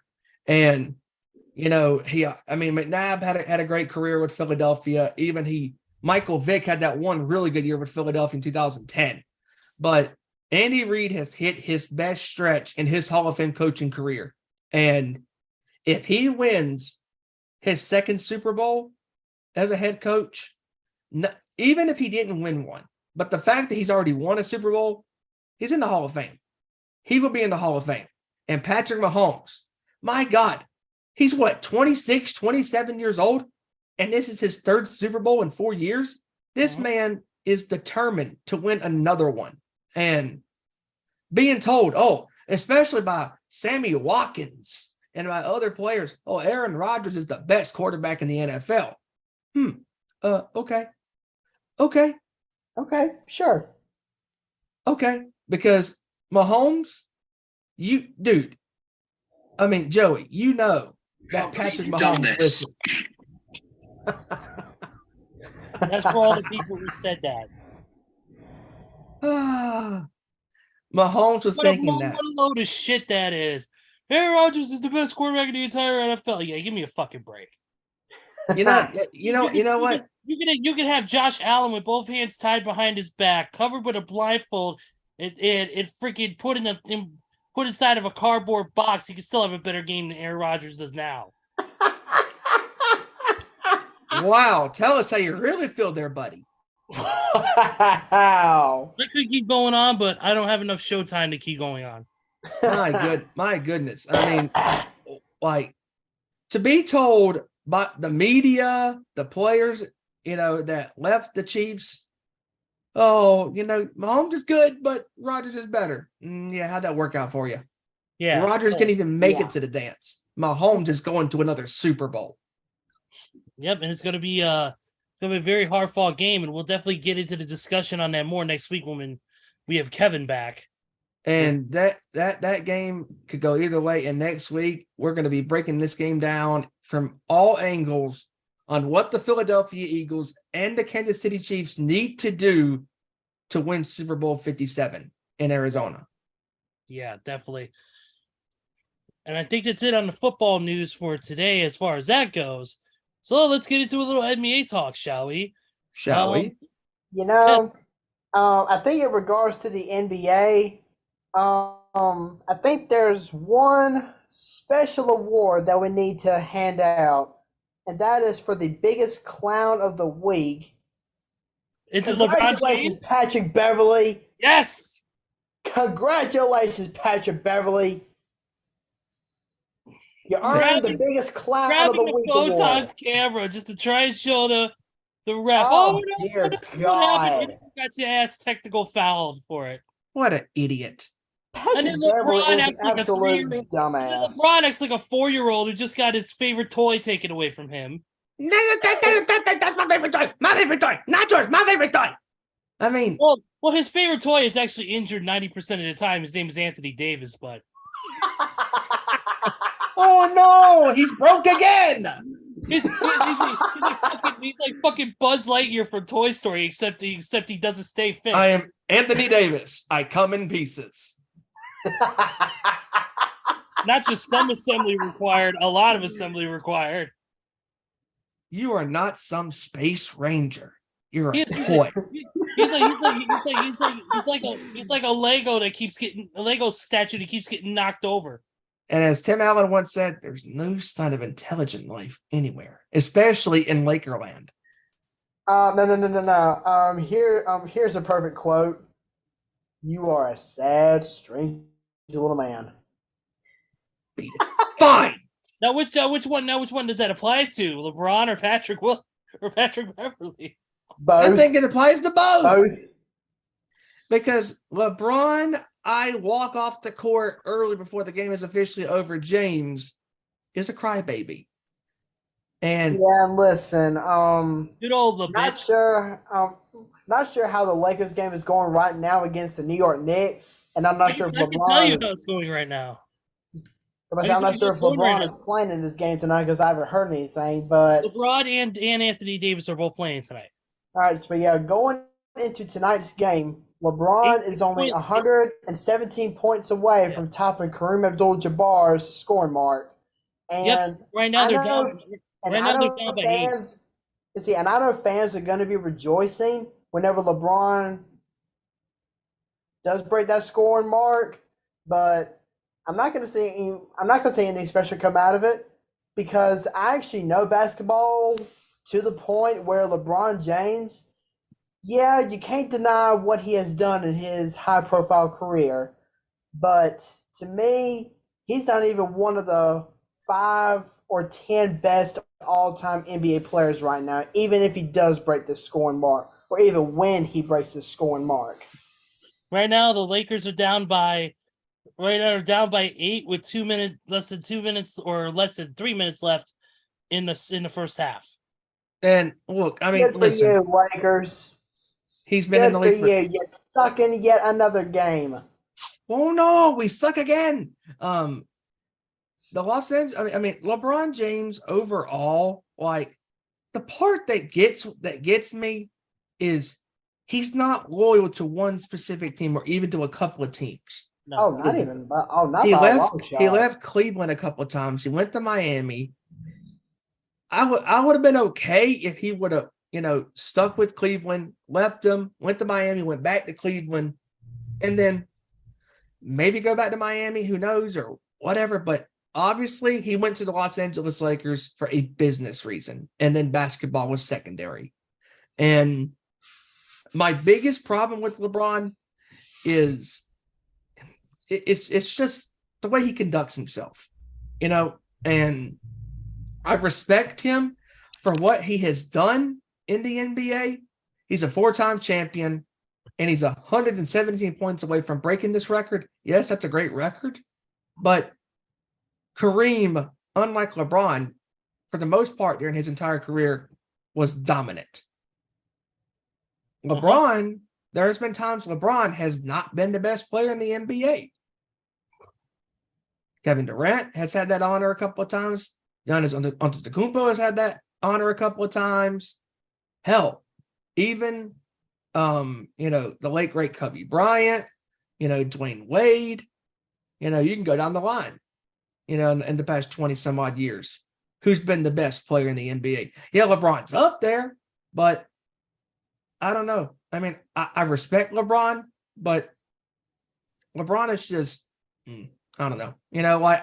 I have a lot of mixed feelings about this record breaking because even, like you said, Joey, even if he breaks this record, I'm sorry, he is still not the greatest. He is still not the greatest player in NBA history. That just means he played 20 plus years.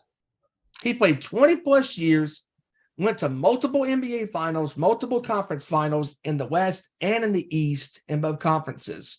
He's played a lot of games throughout his entire career. And here's the problem, too, with LeBron that gets me. When LeBron wants it, he is amazing. Like, again, that 1 year against the Celtics when he was with Miami, LeBron was pissed off. He was like, you know what? I'm tired of failing, and I'm going to pick this opportunity to absolutely destroy your team. On your home court, 45 points against the Celtics in 2012 in Game 6 of the conference finals, solidifying his legacy as one of the best players in the NBA. But the reason why LeBron, for me, even if he breaks this record, to me, it's great, but I could care less, is because to me, he isn't the greatest. Michael Jordan was better. Kobe Bryant was better.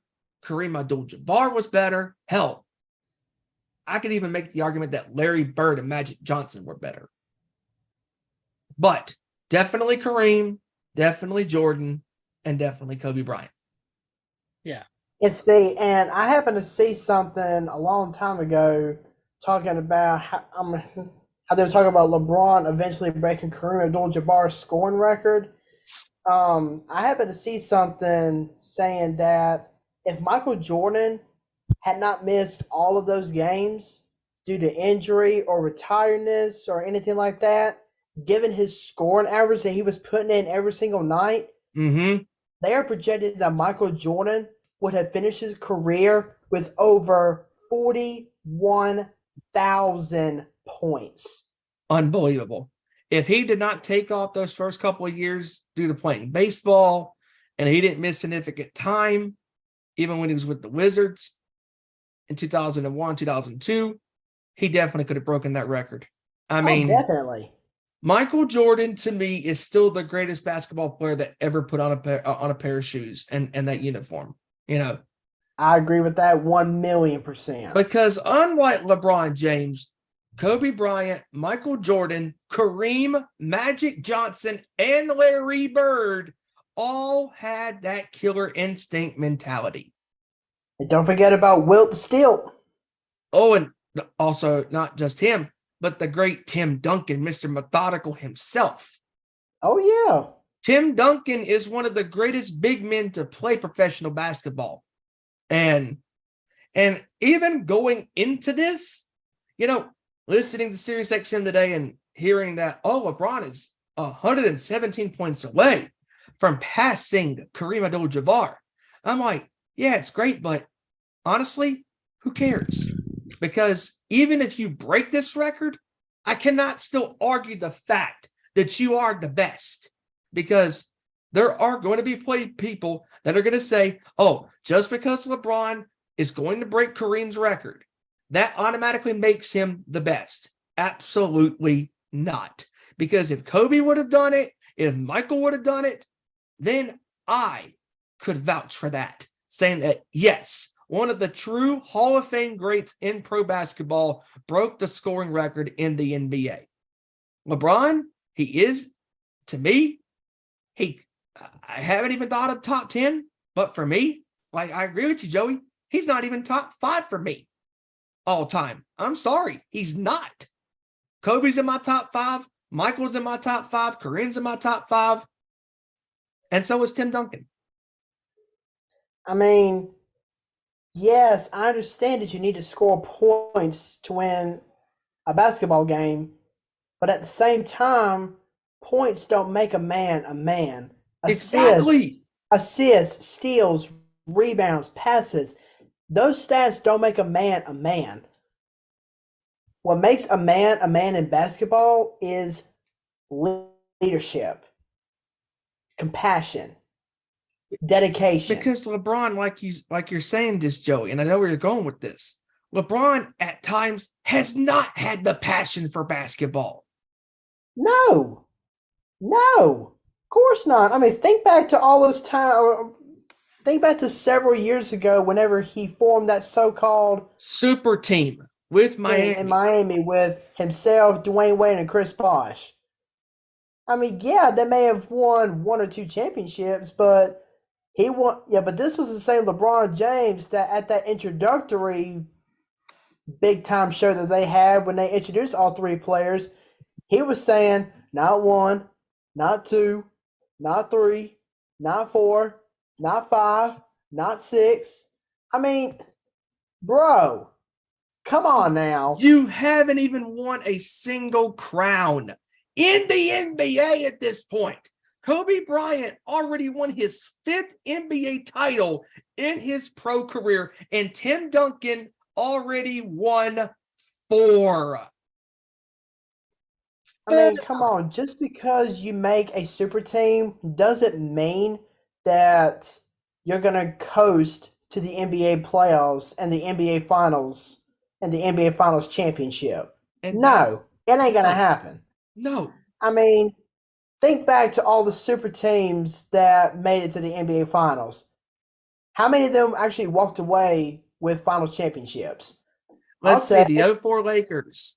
The 04 Lakers didn't do it. Yeah, the 2010-11 Miami Heat did not do it. Which, Joey, and this is, you know this, I know this, and our buddy Kevin knows this.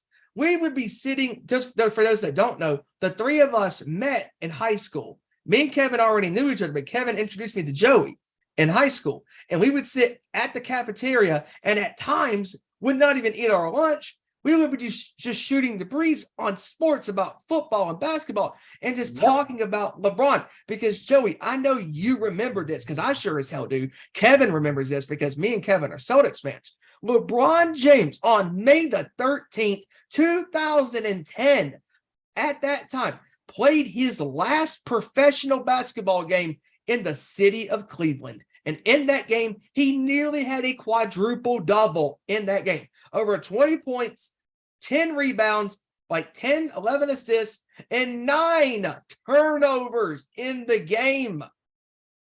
And he took off the jersey. How could I forget? We were in that cafeteria talking about, is LeBron good? Absolutely, he's good. But he doesn't have the killer instinct mentality to want it more than his adversary across from him on the court. Because think about this, Joey. During 2011, in the NBA Finals. LeBron James, at the most important factor of that finals, what did he do? He didn't show up. At that point in time, he became a meme in basketball. Oh, he has no fourth quarters. He only had 8 points in the fourth quarter at one point going into one of the fourth quarters. That is pathetic. And not only that, but before I know I'm harping back to history, but this is proving my point and proving our points here. Even if LeBron surpasses Kareem, he still isn't the greatest. And there's going to be people that are saying, and he never will be the greatest. No, I don't give a shit about stats. Because like I said, you don't focus on stats. I mean, yeah, stats are a great thing to keep up with. But Right. if you really want to be a leader, then you need to have that compassion, that commitment, and that dedication. And that is something that LeBron, and I'm sorry to all the LeBron fans out there, but you know I'm right. This is something, those three things are something that LeBron has never had. Never. He turns it on and turns it off when he wants to. Because again, the first time that he did it was in 2012 when he took the Heat on the brink of elimination against their nemesis, the Celtics, and won that series in 7, capped off by the 45 points scored at the TD Bank North Garden in Boston. He wins the championship. Then he wins another championship. And I'm like, all right, he's starting to turn the tables a little bit. And then what does LeBron do? He folds under pressure again in multiple seasons. And then in 2016, he did what we thought he wasn't going to do and led the Cavaliers back from 3-1 to beat the Warriors. I'm like, okay, he's making some progress. But even during 2017, in that finals defending championship series, what did he do when they were up 2? He didn't take the shot to put the dagger in their hearts. He gave the ball to Kyle Korver to shoot the 3, and he missed it. What does Kevin Durant do on the other end? Gets the rebound, walks up the court, swish, 3-pointer, corner pocket. Mm-hmm. And again, back to LeBron, by popular demand, when he was with Miami. And I miss this, but because just I'm passionate about this, when it comes to my love-hate relationship with LeBron. I respect him as a player. He's a hell of a player. But I'll also respect him as a player, but I just cannot put him in my top 5. No, I refuse to do it. You can give me all the stats you want, and I still will not budge. I will still stand by my point that LeBron James is not in my top 5, because LeBron, back to 2011 finals against the Mavericks, what did him and Wade do? They mocked Dirk Nowitzki coughing into the camera. Oh, I'm sick. I don't feel good, man. What happened? Karma bit you in the ass. You had to go through adversity to get to the top of the mountain, and it made you a humble man, didn't it, LeBron? Yes, It did, for the short time that it did. And again, even when because that's the thing, Joey, and we, and Ezra and Kevin out there, I know agrees with this. We all have been saying this about LeBron, because when LeBron wants it, oh, he's amazing. He when he has that ability that, oh, I'm not going to let you stop me, he can turn it on, especially during that 2016 finals against the Warriors. That shot that Iguodala had at 89-89, where neither team could score in 4.5 minutes. He blocked the shot, pinned the ball up against the backboard. Did not even come near close.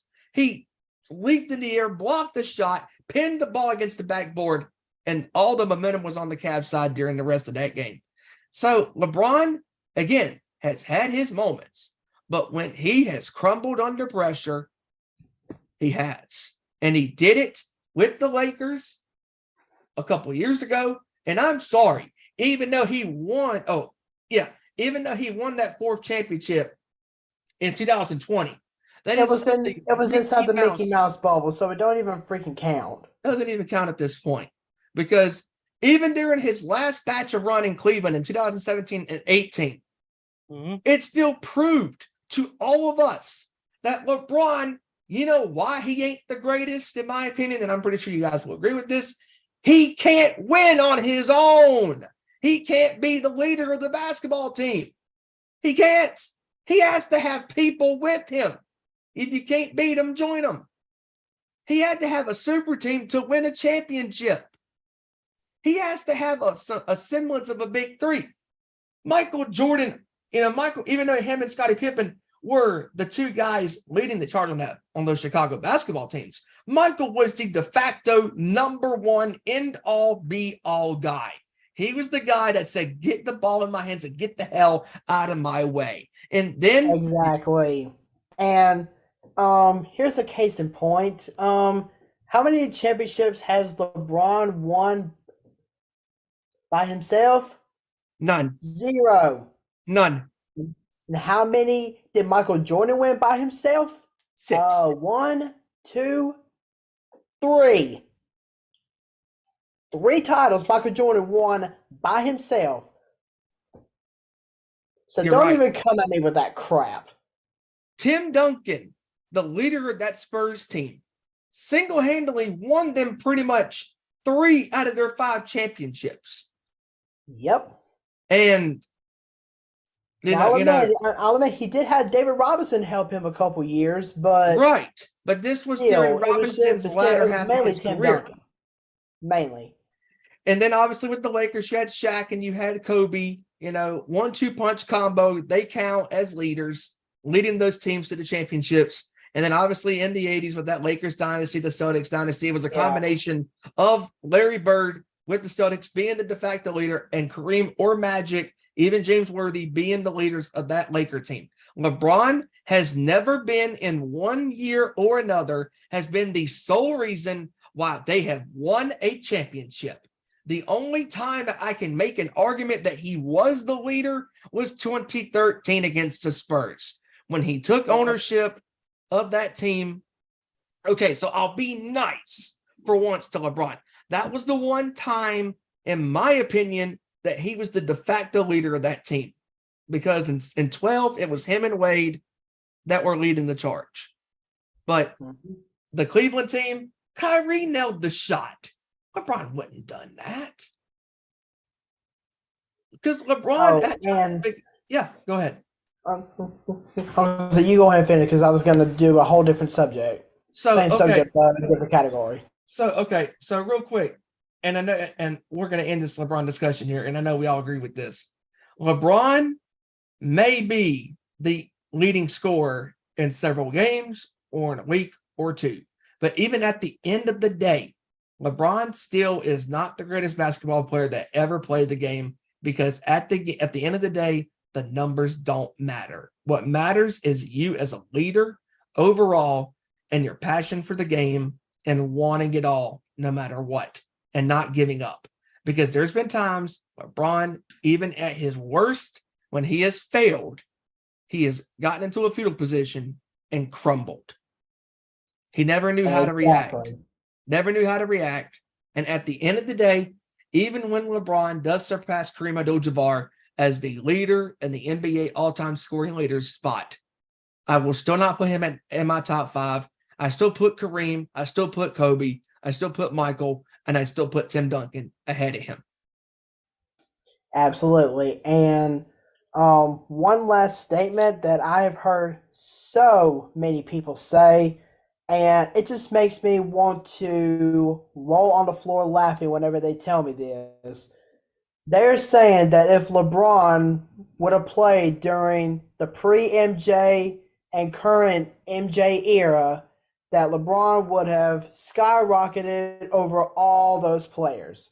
No. Listen here.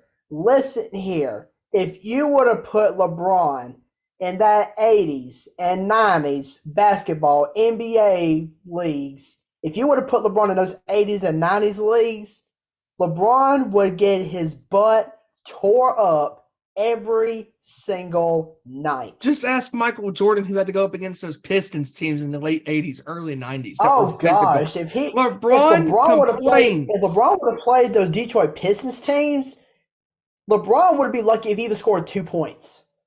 Because Dennis Rodman and everybody out there in Detroit, Bill Laimbeer, Isaiah Thomas. I mean, everybody. Mm-hmm. Bill, what's his last name? I'm blanking. I can't think of his last name. But anyways, those Pistons teams were very physical. They did not let you get easy buckets. And I mean, the NBA in general was physical. Mm-hmm. Those Knicks teams with Patrick Ewing. The Houston Rockets teams with the Suns with Charles Barkley. Oh, don't even get me started. Those Houston teams with Hakeem, Olajuwon leading the charge. Oh yeah, Hakeem Olajuwon, and don't forget that Portland Trailblazers team with Clyde Drexler. Mm-hmm. And then even those Jazz teams with Karl Malone and John Stockton. I mean, the LeBron James would have never survived during those times against Stockton, Malone. Oh, not by a long shot. Or the Pistons, or the Bulls, or even Reggie Miller and the Pacers. Because if you want a leader right there, folks, that never won a championship, Reggie Miller was the end-all, be-all guy for the Pacers. He was the guy, either I'm going to make the shot or miss the shot. You don't know, because you get one shot at glory to become immortal and enter your name into the annals of time to be the guy to stamp your name into history. And LeBron, again, at times, has not done it. Has he done it in his career? Yes, he has. Well, yeah, he has, but not consistently. Because these Cavalier teams that he was on in the finals, those teams were a lot of the reasons why he left. Let's be honest. I mean, LeBron realized, I can't win a championship on my own. I can't do it. I have to have my buddies with me. And that's why, to me, he will not be the greatest. Because here's the difference, right?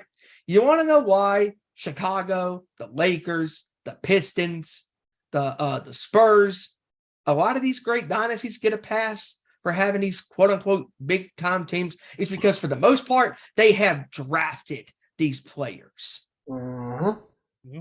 That is where this discussion on LeBron comes to an end. Because, again, congratulations in advance to LeBron from breaking Kareem Abdul-Jabbar's all-time scoring record. But at the end of the day, none of us are putting LeBron even on our top 5.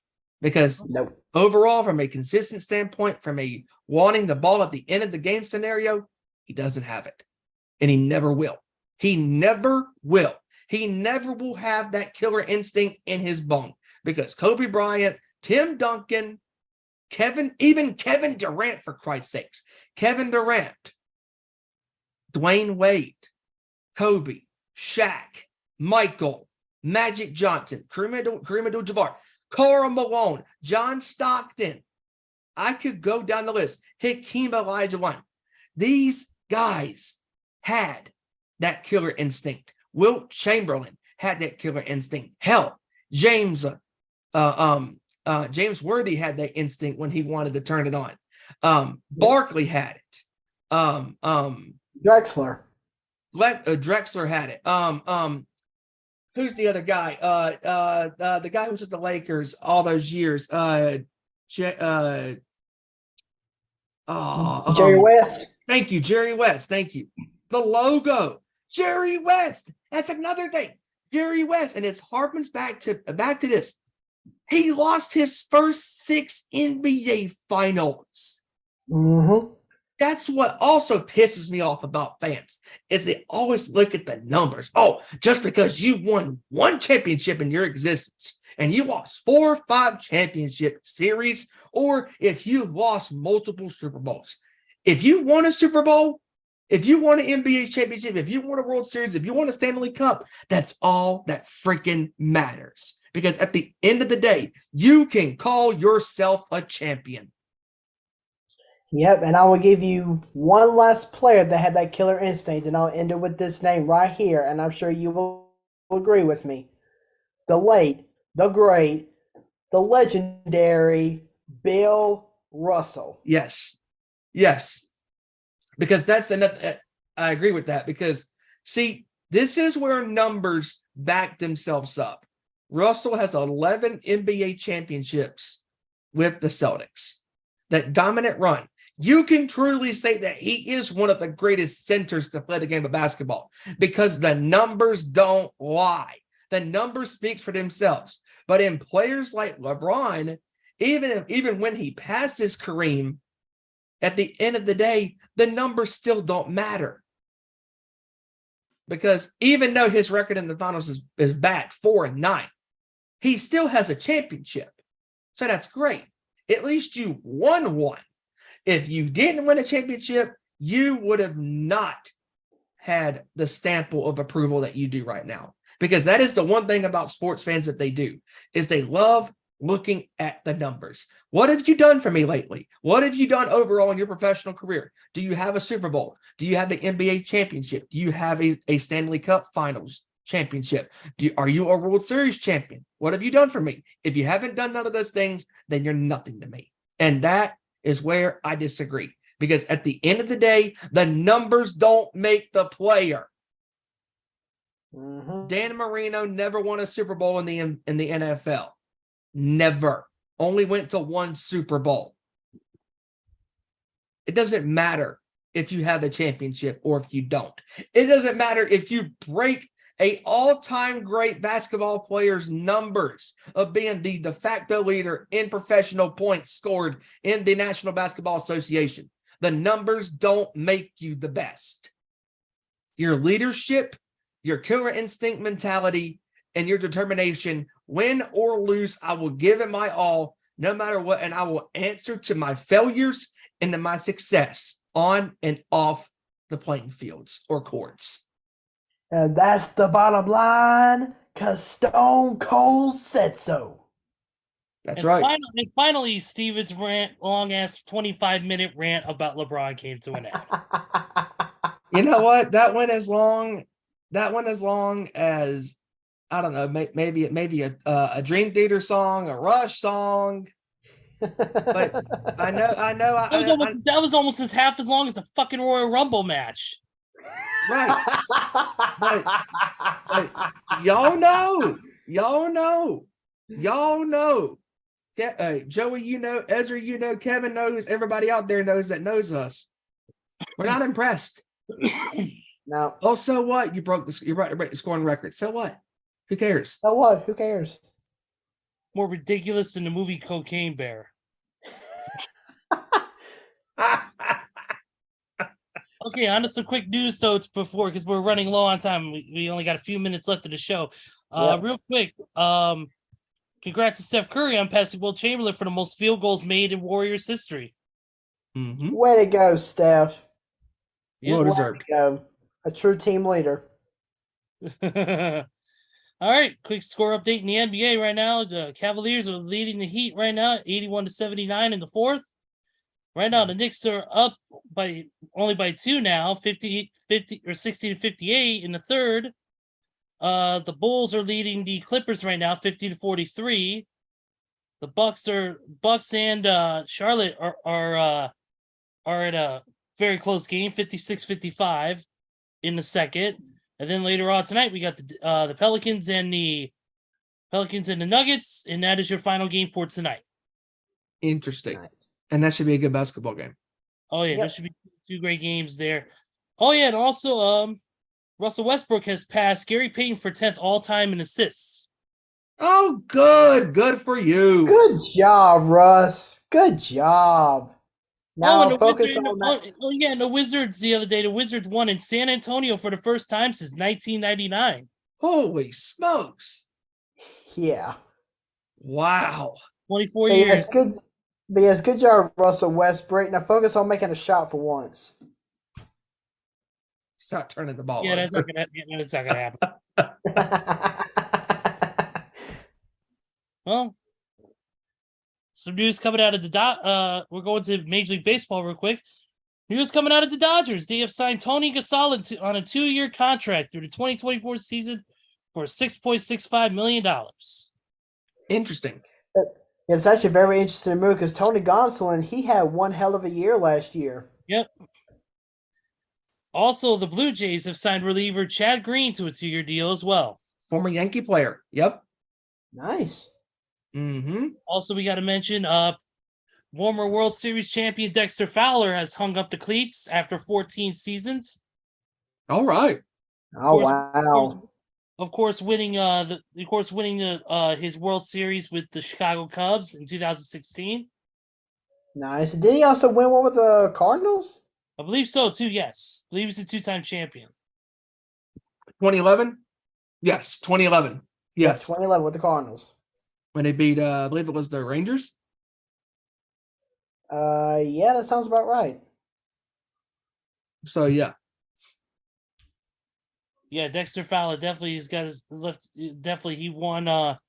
Yep, it says right here. Yep. Well, no, he's actually only a 1-time World Series champion. One time. Okay. Okay, only one time. That was with Okay. the Cubs. Yeah, Okay. he's played for the Rockies, the Astros, the Cubs, the Cards, and the Angels. Of course, was the last team he played for. Okay. Back in 2021. And then real quick before we get out of here, got to mention real quick the unfortunate passing of one of the greatest hockey players of all time, Yes, Bobby Hall. Absolutely, 84 years old. 84 years old. Bobby Hall, a Chicago Blackhawks legend. What Yep. guy who him, Stan Mikita, Denny Savard, 3 of the top ambassadors for the Chicago Blackhawks after their careers had ended. One of the greatest players of all time. They called him the Golden Jet. Mm-hmm. Absolutely he was elected in the Hockey Hall of Fame in 83, the Ontario Sports Hall of Fame in 97. He received the Wayne Gretzky International Award in 03. So he's led the NHL in goals he led the NHL in goals 7 times, the most of any player in history.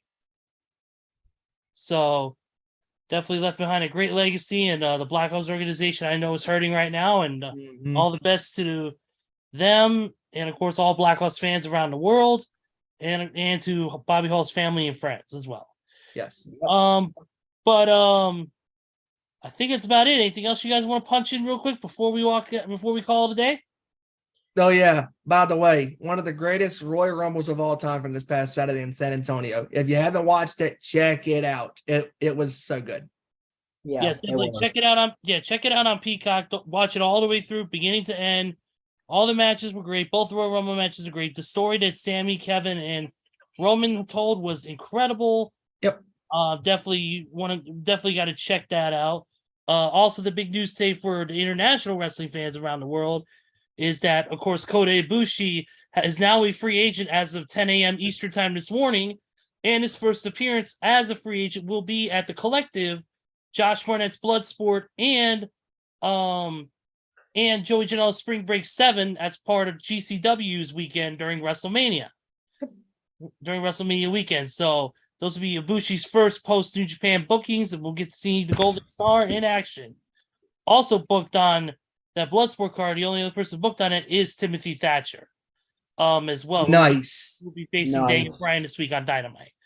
So don't forget if you get a chance, order the Collective, or if you're in the LA area watching this right now, get your tickets. It's gonna be a fun time.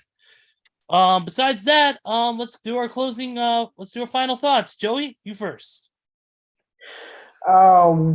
Once again, another great show with you guys. It felt good to be back this week after having to miss last week. Great analysis on the conference championship games, and of course that 25-minute rant on LeBron James is going to live on forever. But we love destroying again, LeBron. Yes, another great show with you guys. Hate that we couldn't have Kevin. Hope to have him back next week. Mm-hmm. And I'm looking forward to previewing the Super Bowl next week. So, with that being said, Steven, you know what to do, brother. Before Steven goes, I know you have a friend named Joe, and he lost his leg, so now Jolene. Oh. Come on, man. Wow. Couldn't resist. All right, Steven, you know how to close it All out. right, Steven, close it out, man. Man, as always, great show with you guys and breaking down the conference championship games and also destroying LeBron for 25 epic minutes. We love doing that because LeBron brings us satisfaction. You know what? And here's the fucked up part about that whole situation. I'm gonna let you guys know. I did not say a damn word throughout the whole thing. I just let Steven ramble on like he always does.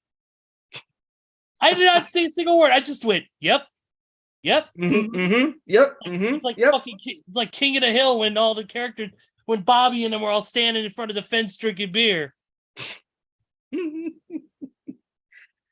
I mean, I to the LeBron fans, I'm sorry.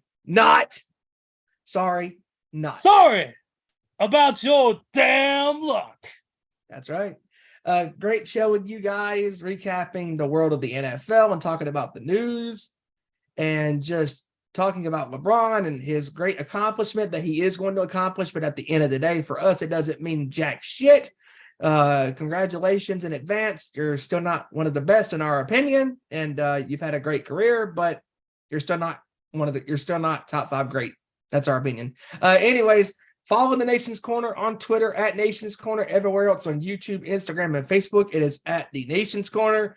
And be sure to join the guys and gal this Saturday as they recap one of the greatest Royal Rumbles of all time, because both men and women's Rumble matches delivered in every single facet. And that main event with KO and Roman Reigns in the ending, oh boy, if you haven't seen it, watch it. It's such good shit. And with that being said, Ezra, wrap this up, my friend. As always, guys, thank you so much to you two men. Of course, Kevin will be back next week, and Randy's always here in spirit. Speaking of that, shout out to Randy, his father, William, and my buddy, Jeff Grice, who are in the chat tonight. Thank you guys so much. Appreciate the support as always. Jeff, I will see you tomorrow night. Yes, I will be there. Outside of that, that's about it. Of course, follow us here at Our Nation Sports Show across our socials. Find us there. Our link in description will be at the bottom of this video. And of course, follow my Group 2 Sweet Cosplay as always. But for Kevin Rory, for Stephen Wyand, for Joey Thornton, and for our buddy Randy Iron in spirit, I'm Ezra Vickery, and we will see you right here next week for another great edition of Our Nation Sports Show. Take care, everybody. Have a great weekend. Enjoy the sports and prepare for next week as we talk Super Bowl Sunday. Peace and have a great night, everybody.